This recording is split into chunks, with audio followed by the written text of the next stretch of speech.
Hi guys, Assalamualaikum. This is Biju Fahima here. Welcome back to my channel. ഇന്ന് നിങ്ങളുമായിട്ട് share ചെയ്യുന്നത് തൈര് വടന്റെ റെസിപ്പിയാണ്. ഈ ഒരു റമദാനിൽ ട്രൈ ചെയ്യാൻ പറ്റിയ ഒരു സ്നാക്ക് ആണിത്. അപ്പോൾ എല്ലാവരും ഇതൊന്ന് ട്രൈ ചെയ്ത് നോക്കണം. ഇതെങ്ങനെ പ്രിപ്പയർ ചെയ്യുന്നത് നോക്കാം. ആദ്യം തന്നെ ഒരു കപ്പ് ഉഴുന്ന് നന്നായി കഴുകിയിട്ട് 2 മണിക്കൂർ സോക്ക് ചെയ്ത് വെക്കാം. അതൊന്ന് സോക്ക് ആകുമ്പോഴത്തേക്ക് ഈ തൈര് വടക്കോണ്ട ബാക്കിയെല്ലാം റെഡിയാക്കി വെക്കാം. ഇനി ഒരു ബൗളിലേക്ക് 2 കപ്പ് തൈരും ആവശ്യത്തിന് ഉപ്പും 1 ടീസ്പൂൺ പഞ്ചസാരയും ഇട്ട് ഈ ഒരു ഫോർക്ക് യൂസ് ചെയ്തിട്ട് നന്നായി ബീറ്റ് ചെയ്തെടുക്കുന്നുണ്ട്. ആ ഒരു തൈരിൻ്റെ തിക്ക് ടെക്സ്ചർ എല്ലാം മാറ്റിയെടുക്കാൻ വേണ്ടിയിട്ടാണ് ഇതുപോലെ ചെയ്യുന്നത്. ഏകദേശം ഈ ഒരു കൺസിസ്റ്റൻസി ആയാൽ മതി.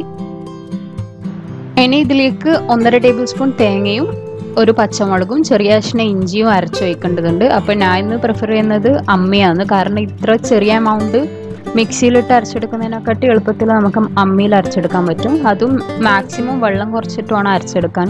നിങ്ങൾക്ക് മിക്സി ആണെങ്കിൽ പ്രിഫർ ചെയ്യാം, പക്ഷേ ഇതുപോലെ തന്നെ വെള്ളം മാക്സിമം കുറച്ചിട്ട് അരച്ചെടുക്കണം, അല്ലെങ്കിൽ പിന്നെ നമ്മളെ തൈര് ലൂസായി പോവും. അപ്പോൾ ഇത് നല്ല നൈസായിട്ട് അരച്ചെടുത്തിട്ടുണ്ട്. ഇനി ഇത് നമുക്കിതിലേക്ക് മിക്സ് ചെയ്ത് കൊടുക്കാം. അപ്പോൾ അത് മിക്സ് ആയപ്പോൾ ഇനി ഇതിലേക്ക് കടുക് വറുത്തിടണം. അതിനുവേണ്ടി ഞാൻ അവിടെ ഒരു പാനിൽ 1 ടീസ്പൂൺ ഓയിൽ ഒഴിച്ച് ആ ഒരു ഓയിലൊന്ന് ചൂടായി വരുമ്പോൾ 1 ടീസ്പൂൺ കടുക് ഇട്ട് കൊടുക്കുന്നുണ്ട്. കടുകൊന്ന് പൊട്ടി വന്നിട്ടുണ്ട്. ഇനി 2 വറ്റൽമുളകും കറിവേപ്പിലയും ഇട്ട് കൊടുക്കാം. ഇനി ഇത് തൈരിലേക്ക് ഒഴിച്ചു കൊടുക്കാം. അപ്പോൾ നമ്മൾ തൈര് മിക്സ് റെഡി ആയിട്ടുണ്ട്. ഇനി ഞാൻ ഉണ്ടാക്കുന്നത് ഇംലി ചട്നിയാണ്. അപ്പോൾ അതിനു വേണ്ടി 1/4 കപ്പ് ജാഗരി, 1/4 കപ്പ് പുളി, 1/4 കപ്പ് ഡേറ്റ്സ് എടുത്ത് വെച്ചിട്ടുണ്ട്. ഇനി ഒരു സോസ് പാനിലേക്ക് 1/2 കപ്പ് വെള്ളം ഒഴിച്ച് അതൊന്ന് തിളച്ച് വരുമ്പോൾ ഇതിലിട്ടൊന്ന് കുക്ക് ചെയ്തെടുക്കാം. ഡേറ്റ്സിൻ്റെയും പുളിൻ്റെയും കുരു കളയാൻ പ്രത്യേകം ശ്രദ്ധിക്കണം. ഇത് കുക്കായിട്ട് ഒന്ന് കൂളായാൽ നമ്മൾ മിക്സിയിലൊന്ന് അരച്ചെടുക്കുന്നതാണ്.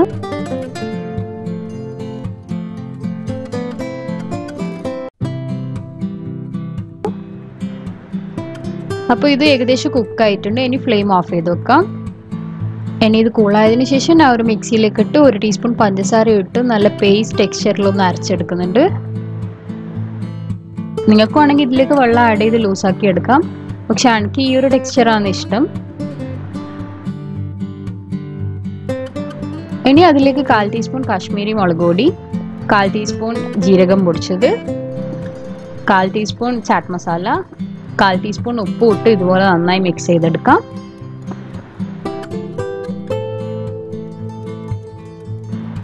അപ്പോൾ ഇംലി ചട്നി ഇവിടെ റെഡി ആയിട്ടുണ്ട്. ഇനി സോക്ക് ചെയ്ത് വെച്ച ഉഴുന്ന് 2 മണിക്കൂർ ആയപ്പോൾ ഞാനൊരു സ്ട്രെയിനറിലേക്ക് ഇട്ട് വെള്ളം കംപ്ലീറ്റ് ഒന്ന് ഡ്രെയിൻ ചെയ്തെടുക്കുന്നുണ്ട്. എന്നിട്ട് ഒരു മിക്സിയിലേക്ക് ഇട്ടിട്ട് ആദ്യം തീരെ വെള്ളം ഒഴിക്കാണ്ട് ഒന്ന് പൾസ് ചെയ്തെടുക്കാം. എന്നിട്ട് കുറച്ച് വെള്ളം ഒഴിച്ചിട്ട് നല്ല സ്മൂത്ത് ബാറ്ററാക്കി ഒന്ന് അരച്ചെടുക്കാം. വെള്ളം ഒഴിക്കുമ്പോൾ എന്തായാലും ശ്രദ്ധിക്കണം, അധികം വെള്ളം ഒഴിച്ചിട്ട് അരക്കാൻ പാടില്ല. ആ ഒരു കറക്റ്റ് ടെക്സ്ചർ ആയിട്ടില്ലെങ്കിൽ നമ്മളെ വട അത്ര സോഫ്റ്റ് ഉണ്ടാവില്ല. ഞാൻ അരക്കുമ്പോൾ ഐസ് ക്യൂബ്സ് ഇട്ട് കൊടുക്കുന്നുണ്ട്. അത് മിക്സി ചൂടാണ്ടിരിക്കാൻ വേണ്ടിയിട്ടാണ് ഇട്ട് കൊടുക്കുന്നത്. അപ്പോൾ നമ്മൾ അരച്ച മാവ് കറക്റ്റ് കൺസിസ്റ്റൻസി ആണോ എന്ന് അറിയാൻ ഇതുപോലൊരു ഗ്ലാസ്സിൽ കുറച്ച് വെള്ളം എടുത്ത് മാവ് കുറച്ച് ഇട്ടാൽ ഇതുപോലെ പൊങ്ങി നിൽക്കുന്നുണ്ടെങ്കിൽ കറക്റ്റ് കൺസിസ്റ്റൻസി എന്നാണ് അർത്ഥം. ഇനി ഇതിലേക്ക് ആവശ്യത്തിന് ഉപ്പും 1/4 ടീസ്പൂൺ ജീരകവും 6 ചെറിയ ഉള്ളി ചെറുതായി കട്ട് ചെയ്തതും 1 വലിയ പച്ചമുളക് പൊടിയായി അരിഞ്ഞതും ഇട്ട് ഇതുപോലെ കൈ കൊണ്ട് നന്നായി ഒന്ന് മിക്സ് ചെയ്തെടുക്കാം. ഉപ്പ് എപ്പോഴും പൊരിക്കുന്നതിൻ്റെ മുമ്പ് മാത്രമാണ് ഇടാൻ പാടുള്ളൂ. എന്നിട്ട് ഒരു കടായിലേക്ക് ഓയിൽ ചൂടാവുമ്പം ചെറിയ ബോൾസ് ആക്കിയിട്ട് ഇട്ട് കൊടുക്കുന്നുണ്ട്.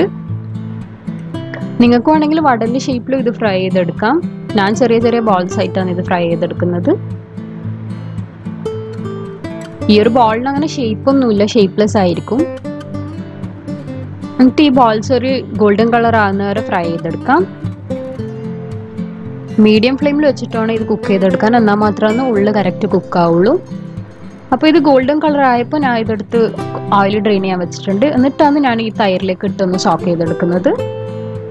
അപ്പോൾ എല്ലാ ബോൾസും ഫ്രൈ ചെയ്ത് തൈരിൽ സോക്ക് ചെയ്തിട്ടുണ്ട്. അപ്പോൾ നമ്മളെ തൈര് വട ഇവിടെ റെഡി ആയിട്ടുണ്ട്.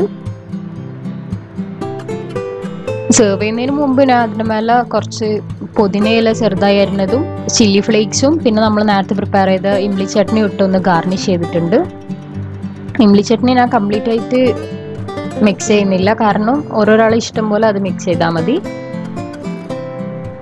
അപ്പോൾ ഈ ഒരു റെസിപ്പി എല്ലാവർക്കും ഇഷ്ടമായി എന്ന് വിചാരിക്കുന്നു. ഇഷ്ടമായെങ്കിൽ ലൈക്ക് ചെയ്യണം. എന്തായാലും ട്രൈ ചെയ്ത് ഫീഡ്ബാക്ക് താഴെ കമൻറ്റ് ബോക്സിലോ അല്ലെങ്കിൽ എൻ്റെ ഇൻസ്റ്റാഗ്രാം ID ഡിസ്ക്രിപ്ഷൻ ബോക്സിൽ കൊടുക്കുന്നുണ്ട്, അതിലോ മെസ്സേജ് ചെയ്യണം.